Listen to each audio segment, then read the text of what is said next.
Welcome back to the vlog. So today we're gonna start on the second half of the first chapter that we started the last time, right? Which was, it's chapter 1, introducing technical analysis. So we're going to just continue from there. I'll put some dollars in there. All right, cool. Anybody long holding crypto right now? I sold all my ETH and because I don't normally hold crypto. I don't trust markets, right? So I don't, right? I know they say build your long-term portfolio and then swing trade and then day trade last, right? But to me, like day trading is like how you create cash flow. So it's like if you were in real estate, right? Like you would probably start off wholesale flipping houses as opposed to trying to buy 20 properties to put long-term tenants in, right? Like because if you can't eat tomorrow or next week, how can you get to a point where you're long-term investing like that, right? So to me, in trading, that's what day trading is. Although, like, I guess if you never ever want to, you don't, just like wholesaling property, if you never ever want to, you don't ever have to just hold property, right? I tried it once just recently and it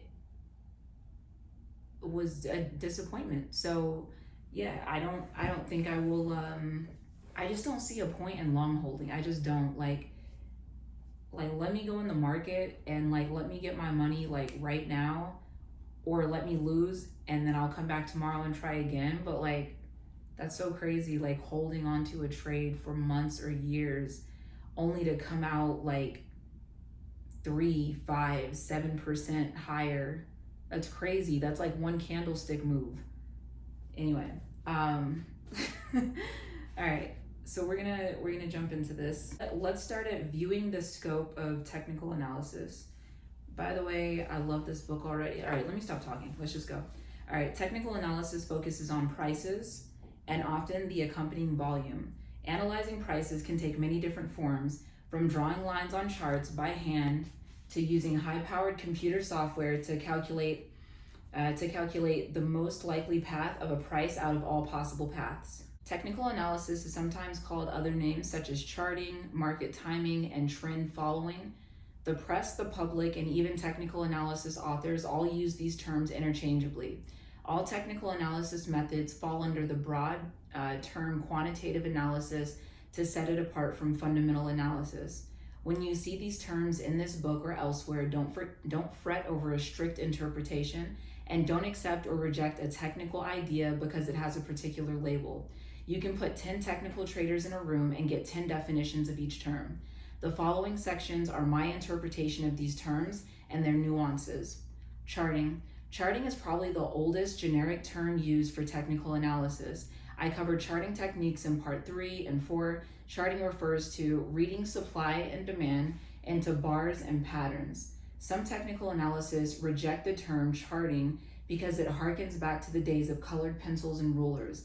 They see charting as subjective, whereas statistics-based indicators, which I cover in part 5, are objective.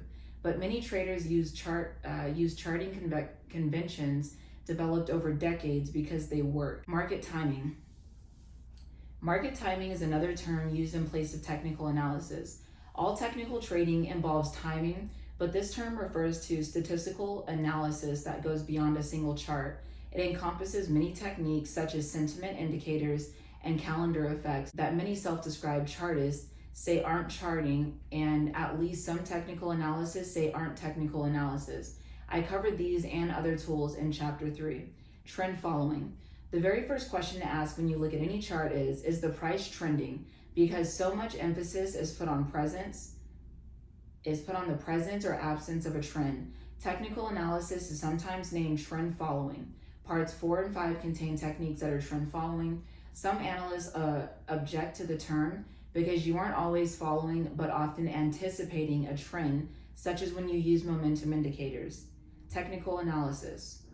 Technical analysis is the broadest of the terms. It's a term encompassing all techniques, but at heart, technical analysis seeks to measure and quantify market sentiment. Technical analysis isn't confined to just math-based techniques, as some folks may think. Using math is a breakthrough and a curse. Math may outperform human judgment and the human eye, as optical illusion has proved. But it's not true that numbers never lie. Numbers lie all the time in price analysis. You can have a textbook perfect trend with 10 confirming indicators and it can still run into a brick wall. Really bad news that trashes the prices of securities overnight. Math can never overcome the inconvenient fact that a shock, which no one can predict, may overwhelm any price trend. Shocks in capital letters are events like 9/11.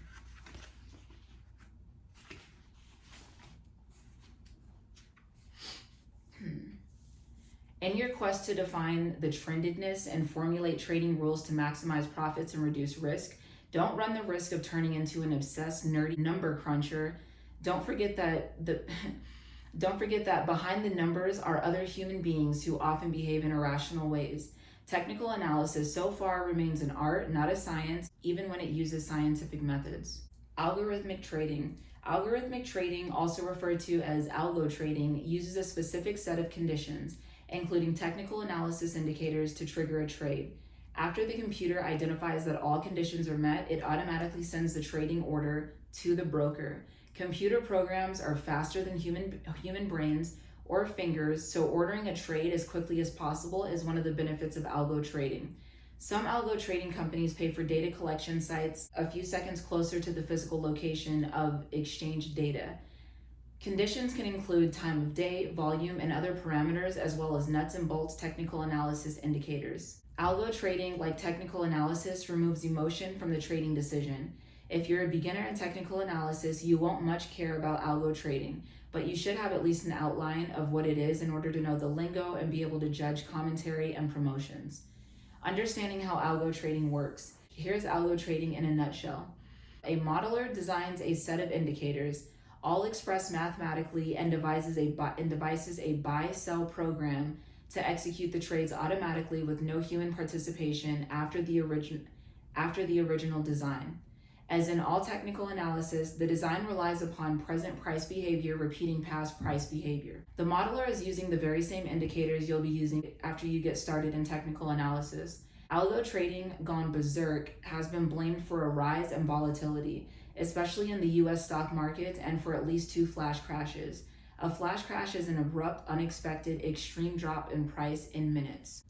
In 2010, the Dow fell 998.5 points in 36 minutes before recovering. In June 2016, algo trading was blamed for the collapse of sterling after the Brexit vote. Sterling has yet to recover. In 2018, the Dow fell 800 points in 10 minutes before recovering. Algo models often use a strategy of systematically placing slices of the total order at a specific time interval to conceal the trader's position from the rest of the market, such as 20% of the capital's stake at 10-minute intervals, as long as the price is moving favorably. When the model identifies the end of the price move, the algo system will dump all the slices all at once. Noting the benefit of algo trading. The primary benefits of algo trading are as follows. It takes human decision making out of the immediate trading decision. It's much faster. The computer can do in nanoseconds what it takes the normal person at least a minute or two. Much algo trading is high frequency trading, or HFT, meaning in and out again in seconds. This is trading without emotion in spades. The predecessor of algo trading was HFT, which is now a feature of algo trading too. HFT is based on the high speed of computerized trading. The value comes from being able to get in and out of a trade very, very, very fast, and generally with a large number of trades and small gains or losses per trade. You wouldn't buy and sell a stock for a 1 penny profit, but if you're doing it with $1 million and doing it dozens of times per day, if you get it right, you'll make hundreds of thousands. Rocketing to the moon. What is the difference between algo trading and a robot? None. A robot performs the same functions to find a defined set of conditions expected to deliver a gain and to place the orders with the broker without human action. Many brokers offer the capability of designing your own algo system, although transaction fees can be high. What they offer is special algo building software and a trading platform that allows automated trades. Automation is the key to the speed, but you can also find programs that require manual approval before the trade is placed. You don't have to be a programmer to engage in algo trading. You can buy algo formulas online, or you can buy a black box algo trading system from many different vendors, including brokers. They're named black box because the indicators dictating the trades are usually a secret. The trading rule for an entry may be something as simple as buy if the open is higher than the close the day before. Some are undoubtedly far more complicated. Algo trading becomes AI. When an algo trading system gets the ability to think, otherwise known as machine learning, it becomes AI or artificial intelligence. The essence lies in the computer program being able to modify some aspects of its performance using feedback. Say you have a system that always buys a security when its price has fallen by X% based on the observation that an X% drop is the most probable norm for a bottom over many instances in the price history. But now market volatility is higher. Prices change direction faster and after lesser moves. The program records these lesser moves and without human judgment alters the buy rule to say 15%.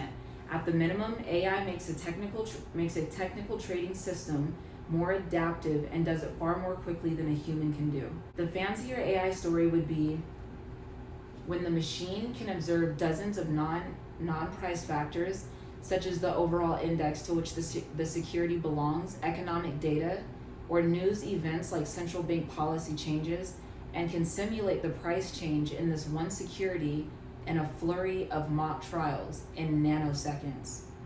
Holy shit. It calculates the probability of each of those events and all combination of those events as a price influencer.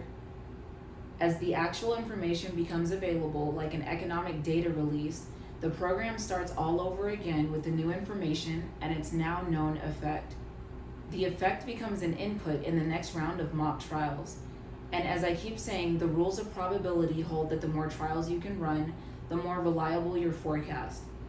This form of AI is growing by leaps and bounds in medical diagnosis and treatment, as well as other fields, including the rapidly improving hurricane forecasting. There is now facial recognition, self-driving cars, Apple's Siri and Google's Alexa, and thermostats that track your habits to adjust the temperature in your house. This form of AI will someday become the true pinnacle of technical analysis. It's possible that some fund managers are already there or close to it.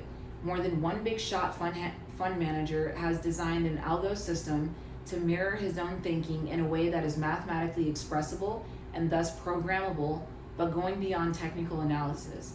In the US equity market, JP Morgan estimated in early 2019 that various quant strategies manage at least 1.5 trillion.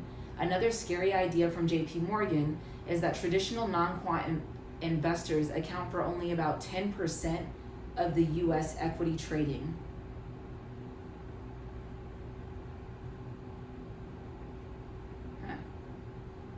But note that somebody, a human, has to design the feedback protocol in the first place.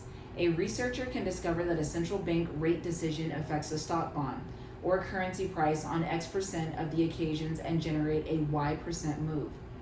But if you get a Y% price change in the absence of the trigger event, the computer program is at a loss as to where to look for the cause in order to include it in the next iteration. The program can always go hunting for some data event that seems correlated and possibly causative, but the program won't know whether the data event makes sense. You could end up with the price of oranges in Marrakesh as a determining factor in a buy signal for IBM. A computer program can beat a human at chess, but it can't invent chess in the first place. The point is that while employing technical analysis qualifies you as a quant, not all quants are technical analysts. Why technical analysis works and what can go wrong. Technical analysis works because humans behave in repetitive ways in response to the same stimulus. Everyone jumps back and yells ouch when their hand touches hot water. People did that in 1000 BC and they do it today. In measuring market sentiment, history repeats. The trader faces the 1989 stock market crash, and the 2018 crash reacted exactly the same way as the traders in the 1929 stock market crash. In all cases, market players exhibited both flight and fight, the classic response to a fearful event.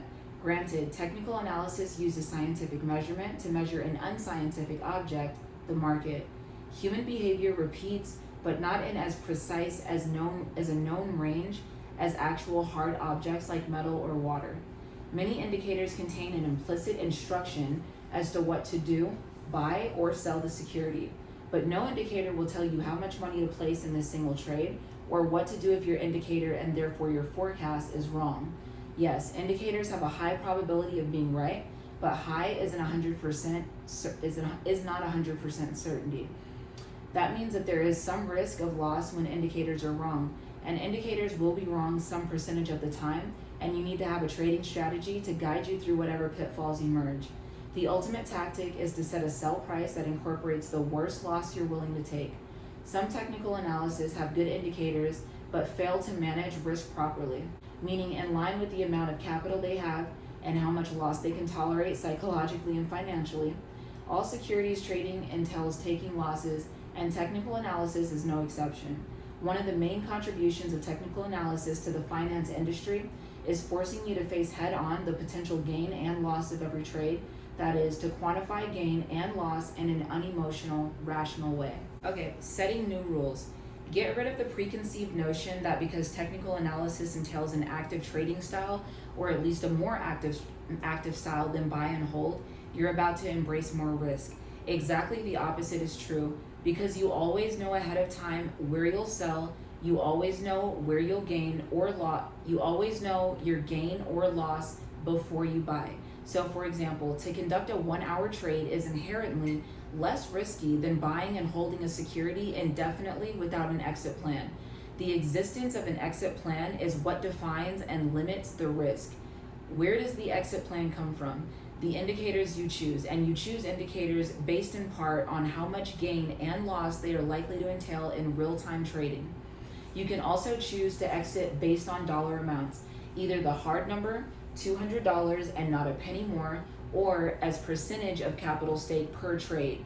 Or you can mix methods, always exiting a position if the loss is $200, but letting gains accumulate until an indicator tells you that the party is over. The 1 hour trade entails risk management, whereas holding a security without an end in mind on some concept of hypothetical value is to take 100% risk. That supposedly valuable security can quickly tank and go to zero. Think of Enron, WorldCom, Lehman Brothers, or Bear Stearns, all failed companies whose stock price went to zero, even though experts said that these names were buying opportunities right up to the last minute. In early 2019, Warren Buffett reported a $3 billion quarterly loss in one of his supposedly high-value brand companies, Kraft Heinz, whose price fell from $96.65 in February 2017 to $34.95 by February 2019, losing nearly 2/3. Maybe the stock will recover and maybe it won't, but no technical analysis would accept so large a loss and would have exited before it got so big, using the money from the sale to trade, invest in something that was going up instead of down.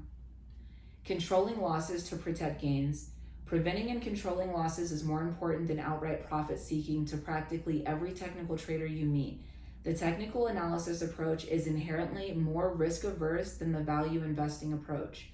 To embrace technical analysis is to embrace a way of thinking that is always sensitive to risk. Technical trading means to trade with a plan that identifies the potential gain and the potential loss of every trade ahead of time. The technical trader devises rules for dealing with price developments as they occur in order to realize the plan. In fact, you select the technical tools specifically to match your trading style with your sensitivity to risk. Using rules is the key feature of lasting success in trading. Anybody can get lucky once or twice. To make profits consistently require that you not only identify trading opportunity, but you also manage the risk of the trade over the lifetime of your ownership of the security. You never buy it and forget it. The technical analysis mindset is constantly aware that the gain needed to recover a loss rises in the most awful way, as table 1-to-1 demonstrates. How can you know that a specific trade may result in a loss of, say, 20%? Although you can't know the outcome of any trade with 100% certainty, you can know with 100% certainty how much you could lose. That's because you'll set a worst case loss limit at the same time you order the purchase. The worst case exit price is usually set by your own dollar amount, say X% of the capital stake in the trade. You may or may not set a profit target at the same time. Knowing the expected gain and loss ahead of time is the central feature of the technical mindset, which is referred to as managing the trade. So interesting, there's a table here and it says recovering a loss. And it says if you lose 10%, then you need a 11.1% gain to recover the loss. And it says if you have a 20% loss, you need a 25% gain. 30% loss, you need a 42.9% gain to recover the loss. 40% loss, you need a 66.7%. 50% loss, you need a 100% gain to recover the loss. 60% loss, you need a 150% gain to recover the loss. And 75% loss, you need a 300% gain to recover the loss. So why technical analysis gets a bad rap? Technical analysis works because people consistently repeat behaviors under similar circumstances. For example, I say in chapter 10, the support and resistance line are a simple and effective method to identify the limits of a trend, and when a price breaks the support or resistance line, it is called a breakout. Breakout is a powerful concept and used in many other indicators as well as support and resistance. Why does a breakout attract so much attention? Because over decades of analysts following prices, a breakout reliably signaled the end of a trend many, many times. Even though the term breakout is powerful, it isn't always correct. You'll run into situations where a breakout isn't respected and the price resumes the direction it was headed in the first place. In short, some breakouts are false. They lead you to the wrong deduction. The biggest mistake that a beginning technical trader can make is attributing too much reliability and accuracy to technical methods. I talk about this in chapter 3. Experienced technical traders know that no technique works all the time. In fact, many techniques work only when the majority of market participants believe that they'll work, forming a self-fulfilling prophecy. You needn't care whether the theory is valid. Your goal is to make money, not to be scientifically pure. Understanding that no technique works all the time helps you overcome doubts raised by critics who say that the whole field of technical analysis isn't worthwhile when techniques aren't 100% reliable. Because a method doesn't work all the time isn't the right criterion for evaluating it. Just because the meteorologist is wrong 50% of the time doesn't mean you should take off in your Cessna when he's forecasting a violent thunderstorm in the next hour. In the financial markets, the value of an analytical method is determined by whether it helps you to consistently make more money than you lose. Notice that this statement has two components, the method and you. The you variable is why two traders, whether newcomers or grizzled old hands, can use the same method but achieve very different results. Beating the market is hard work. Every day, hundreds of thousands of traders all over the world beat the market. To beat the market means to earn a return higher than the benchmark in the market, such as making more from trading a single stock, including in the Dow Industrial Average, than the Dow Industrial Average Index returned in the same period. Beating the market can also mean to earn a return greater than the return on the return on a risk-free investment, usually defined as a 3-month U.S. Treasury bill. Technical analysis is about making extraordinary gains, beating the market, and if you think this isn't possible, you haven't looked hard enough. Many people try to beat the market and fail. Consider the story of the hapless day trader of the 1990s who deluded themselves into thinking that they possessed trading secrets when all they had was a roaring bull market. A few survived, but they adapted their trading techniques to the changing market. To trade well is a skill that takes that takes training, practice, and benefiting from mistakes just like any other business. You wouldn't open a restaurant without knowing how to cook, but some people think that they can trade securities without understanding how and why prices move. Current thinking has it that it takes 10,000 hours of practice to become skilled at any endeavor, and trading is no different than any other skill. You may be disappointed to discover that the technical analysis doesn't offer a single coherent path to market wisdom. You'd think that after 100 years of development, traders would have a rule book with a single set of steps to take a process to go through, and one that takes a whole lot less than 10,000 hours, but they don't. Why not? No one can name the single best way to trade a particular price situation. Each trader sees a different amount of risk on any particular chart, chooses one set of indicators over another, and has a taste for taking a certain amount of profit or loss for the capital at stake. Theoretically, you could say that the best way is the way that makes the most money, but that fails to account for the trader, his personality, goals, and experience, and how much money he is willing to risk. To blend technical methods with your own personal risk profile isn't the work of one day. It's a lengthy and difficult process that requires some soul searching. To keep the process manageable, confine your conclusions to what you can observe and verify.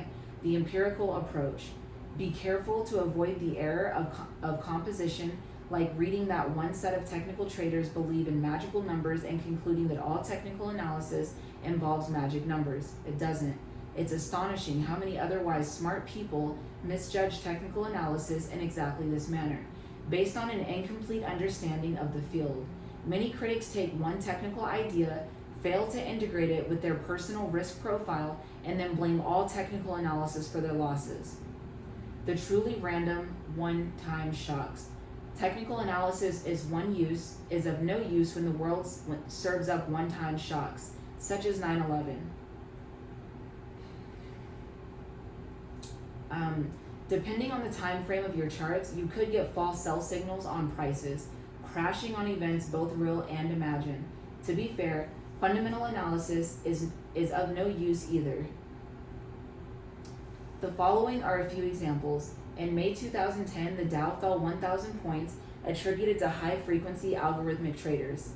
Exchanges in Tokyo, London, Frankfurt, and New York experienced data problems during which data was delayed or missing, or the exchange was closed.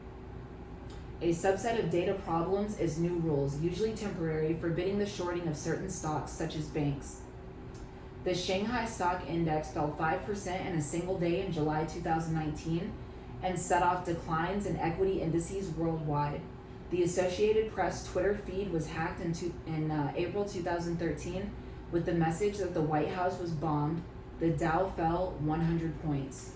By February 2018, the S&P was down 10% from January 1st, and by December, the losses were the most in more than a decade, even though the economy had the best growth in more than a decade.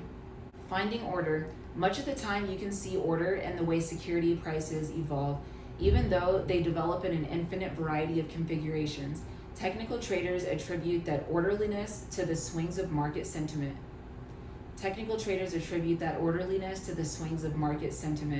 Prices from patterns because the traders in the market behave in regular and repetitive ways. You can identify, measure, and project prices because you can identify, measure, and forecast human behavior. Most people can do it only imperfectly, but you and I can both do it. Probably the most intriguing thing about technical analysis is that ideas and insights about price behavior from 1900 are as fresh and valuable today as they were then. Technical analysis never discards an idea. It just finds more efficient ways to capture price moves. After the PC came along, technical analysis has become more math-oriented, but the essence of technical analysis is still to grasp the underlying human behavior that makes prices move. What do analysts know for certain? No technique works all the time.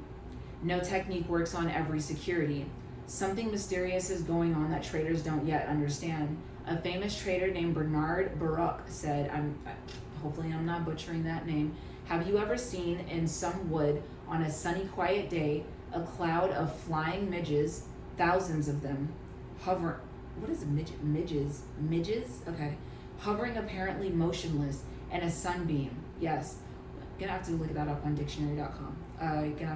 We'll look that up. Well, did you ever see the whole flight? Each mite apparently preserving its distance from all others. Suddenly move, say 3 feet to one side or the other. Well, what made them do that? A breeze? I said a quiet day, but try to recall. Did you ever see them move directly back again in the same unison? Well, what made them do that? Great human mass movements are slower in inception, but much more effective. This phenomenon is what technical analysis seeks to explain. What you need to get started. If you don't already know trading basics, you need to get a few things under your belt to get the most out of this book. Things like what a securities exchange is, exchange hours, what trades in after hours, what brokers do and don't do, trading conventions like bid and offer and order types, how to read a brokerage statement, and oh yes, what securities you plan to trade. After that, all you really need is a newspaper or website that publishes securities prices, a sheet of graph paper, and a pencil. Fortunes have been made with nothing more than that. But these days, a computer, an internet connection, and at least one piece of software that allows you to collect data and draw charts are standard issue. You can also do charting directly on broker and technical analysis websites without buying software. Don't skimp on tools to put in your technical analysis tool belt.